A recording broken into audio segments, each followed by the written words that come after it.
दोस्तों, आज मैं आपको एक ऐसी कहानी सुनाने जा रहा हूं जो आपके दिल को छू जाएगी। यह कहानी है एक मशहूर डॉक्टर की जिसने अपनी मेहनत और समर्पण से बहुत कुछ हासिल किया। लेकिन एक दिन किस्मत ने उसके लिए कुछ ऐसा चुना जिसे वह कभी भूल नहीं पाएगा। क्या आप जानना चाहते हैं कि ऐसा क्या हुआ? तो अंत तक हमारे साथ बने रहें, और अगर आपको हमारी कहानियां पसंद आती हैं तो हमारे चैनल को सब्सक्राइब करना न भूलें। यह कहानी है डॉक्टर ऋषभ शर्मा की, जो एक बहुत ही प्रसिद्ध और मेहनती डॉक्टर थे।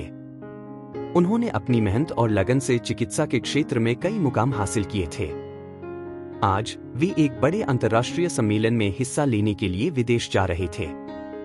इस सम्मेलन में उनकी सफलता की कहानियां सुनने के लिए सैकड़ों लोग इंतजार कर रहे थे।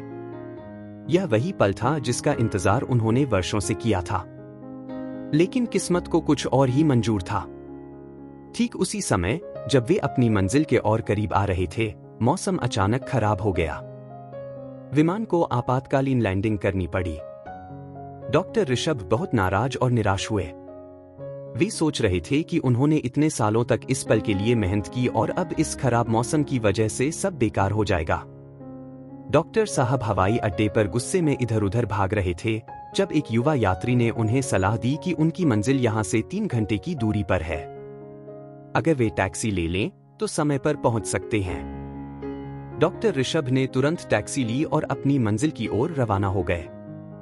लेकिन मौसम का मिजाज अभी भी बिगड़ा हुआ था। तेज तूफान और बारिश से घिरे हुए टैक्सी मुश्किल से आगे बढ़ रही थी। इसी दौरान टैक्सी ड्राइवर ने बताया कि वे रास्ता भटक गए हैं।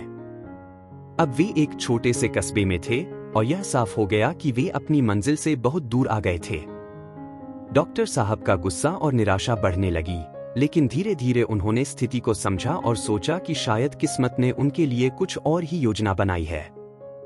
ड्राइवर ने सुझाव दिया कि वे इस गांव में किसी से पूछकर एक रात के लिए रुक जाएं, ताकि जब मौसम साफ हो जाए वे अपनी यात्रा जारी रख सकें। वे एक छोटे से घर के दरवाजे पर पहुंचे और दरवाजा खटखटाया। एक बूढ़ी महिला ने दरवाजा खोला और उन्हें अंदर बुला लिया। अंदर आकर उन्होंने देखा कि बूढ़ी अम्मा भगवान की आराधना कर रही थी। डॉक्टर साहब और टैक्सी ड्राइवर भी उनके साथ प्रार्थना में शामिल हो गए। जब प्रार्थना समाप्त हुई, डॉक्टर साहब ने अम्मा से पूछा कि क्या यहाँ कोई फोन मिलेगा जिससे वे अपनी मंजिल पर सूचना दे सकें। लेकिन अम्मा ने हंसते हुए कहा कि इस छोटे से गांव में कोई फोन नहीं है। डॉक्टर साहब की नजर अचानक एक बीमार बच्चे पर पड़ी जो बिस्तर पर लेटा हुआ था। उन्होंने अम्मा से बच्चे के बारे में पूछा तो अम्मा ने बताया कि यह उसका पोता है जिसके माता पिता कुछ महीने पहले गुजर गए थे। बच्चा एक गंभीर बीमारी से पीड़ित है और देश के डॉक्टरों ने कह दिया है कि उसका इलाज संभव नहीं है। लेकिन एक डॉक्टर हैं, भारत के डॉक्टर ऋषभ शर्मा, जो इसे ठीक कर सकते हैं। डॉक्टर साहब की आंखें नम हो गईं। उन्होंने महसूस किया कि भगवान ने उन्हें यहां क्यों भेजा है। उन्होंने अम्मा से कहा कि वे ही ऋषभ शर्मा हैं और उनकी प्रार्थना का उत्तर देने के लिए भगवान ने उन्हें यहां भेजा है।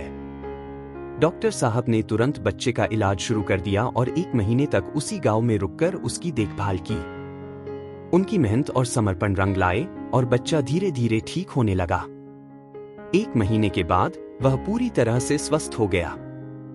बूढ़ी अम्मा की आंखों से आंसू रुकने का नाम नहीं ले रहे थे। उन्होंने डॉक्टर साहब का बार बार धन्यवाद किया। इस कहानी से हमें यह सीख मिलती है कि कभी कभी हमारी असली मंजिल वही होती है जहां हमें जाने का सोच भी नहीं सकते। हर कठिनाई और रुकावट हमें हमारे सही रास्ते की ओर ले जाती है।